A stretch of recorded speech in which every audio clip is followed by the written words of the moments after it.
Now, we got something serious to talk about. Some of the worst BMX cranks of all time. There's only 3 here, but we need to make sure that you guys don't end up with any of these terrible BMX cranks, okay? So the first cranks that we're going to talk about, worst BMX cranks of all time. These are, look, no hate, okay? And I think everyone has different experiences with different brands and different companies. And so I'm not trying to stir the pot here. I'm not trying to bash any brands. I'm just sharing, some thoughts, some experiences. You guys buy whatever you want. I try and make sure that you make good purchasing decisions, but you guys try and buy whatever you want, okay? You buy whatever you want. No, don't try it. Just buy whatever you want. All right. But anyway, let's talk about worst BMX cranks of all time from my unexperienced opinion. Damn, Kirk, you're good. Okay. First cranks. Oops. First cranks. One-piece cranks.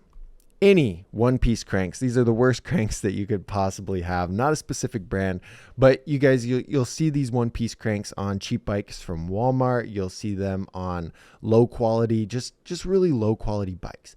And it's not the end of the world, but it is pretty bad. One-piece cranks just don't last very long. They're if you can avoid them, please avoid them. And I know most of you guys understand this concept, but some of you guys are brand new and you don't understand the difference. There's one-piece cranks and there's 3-piece cranks. These are called one-piece cranks because if you look here, they're all one solid piece. All of that is one solid piece. 3-piece cranks are 3 solid pieces, right? Revolutionary, I know.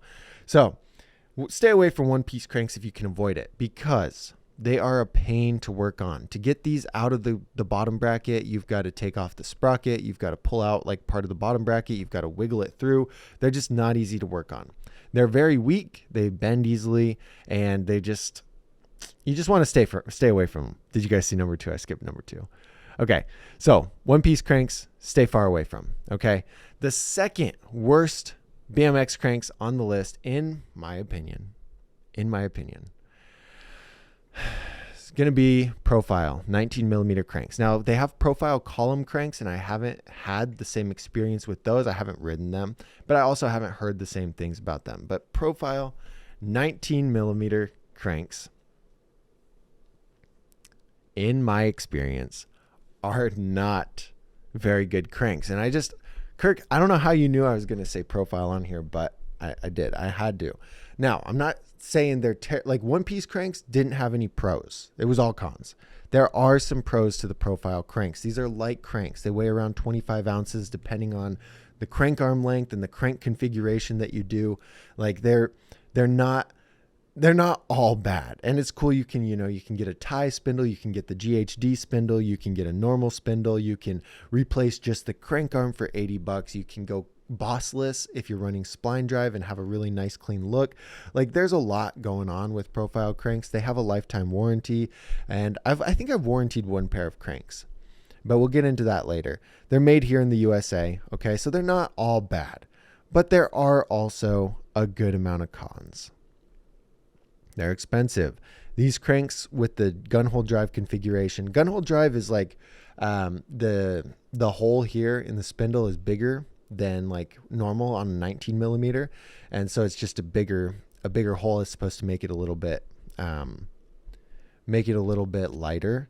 But they're $200, around $200. They're overhyped. Everyone says Profiles are the best. I don't think so. I've had terrible experiences with Profile, and my dumbass keeps buying them. So I'd keep buying them. I haven't bought any this last time after I broke the last pair. I just said, well, okay, fair enough. We'll move on. But overhyped, and they're really not as durable as you'd expect. So my experience with them is like, those were some of the first cranks that I bought and upgraded. And I don't know, I feel like they lasted 8 months or a year, and then I broke a crank arm, and then I replaced that crank arm. So what's cool with these is like, they do have a warranty, and if you buy them from Profile or you buy them from somewhere and you keep your receipt, you can get them warranted pretty easily. It usually consists of you shipping it back to them, just like a typical warranty process, and that's cool. But yeah, so I had, broke those cranks. I've probably broken 4 sets of profile cranks in my lifetime, 4 sets. And one of the last sets I bought it with the titanium spindle. I'm like, you know what? I'm going to go all out. I'm going to buy light cranks, titanium spindle. And I bought them. I bent the spindle. The spindle bent. And that's just the spindle is like $200. Bent the spindle on a 360. And I was like, this is crazy. And called them. They said, no, we don't warrant, like our tie parts are indestructible. So we don't warranty our tie parts. And I'm like, well, they're not very indestructible. I just bent it. So anyway, they didn't do it. I bought Coco Zarita had another tie spindle. I bought one from him for like $100 and then put it on. Broke that one also. That one snapped clean in half, or not clean in half, but where the crank arm was, it just sheared right off. And so 2 titanium spindles, 4 crank sets, like they have not lasted for me. Now I'm 6'4", like 200, 210.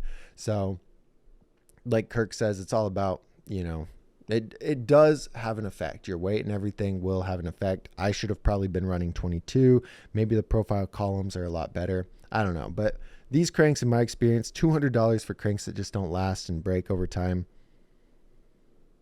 No bueno. Okay. They're also really hard to find in stock. That's the last thing there. Hard to find in stock. And that's a good thing and a bad thing. That means people are buying them. People are riding them. But number 3 on the list, RNC titanium cranks. Now, these are the new ones. These are the new cranks. Kirk, what are they called? Legend cranks? I can't remember. I was going to just talk about the normal titanium RNC cranks because they're $600. And from what I've heard, people have bad experience and they're pretty light, but you can get lighter, not titanium. I mean, you can't get, oh my God. You can get cranks that are close to that are a lot cheaper that aren't like $1 million. Does that make sense? So like there are pros, again, just like I said, pros for the profiles, pros for the RNCs. They're 13.7 ounces. These are the RNC Legend cranks. 13.7 ounces, which is pretty crazy. Like less than a pound for this crank arm, this spindle, and this crank arm. That's crazy. That's really light. They're theoretically really durable and they're made here in the USA. But we got to talk about the cons. They're $1,000. $1,000 for a set of cranks. Okay? Guys, hold on.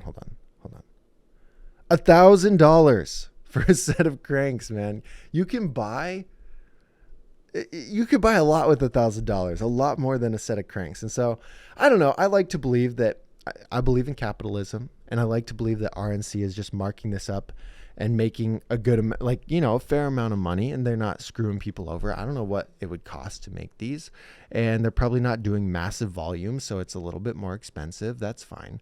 But man, that is crazy.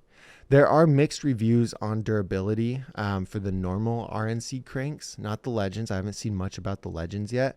And there was a little bit of a debacle there with Mike Feed and RNC's lack of customer service.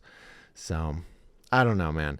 I just think that those are that is an insane price, and I think that's insanely overpriced. Like it's like a novelty item, a $200 Supreme shirt is a novelty item. It doesn't actually do much, but it's just like, hey, look, I got this really cool fancy thing I spent. If I spent $1,000 on cranks, I would not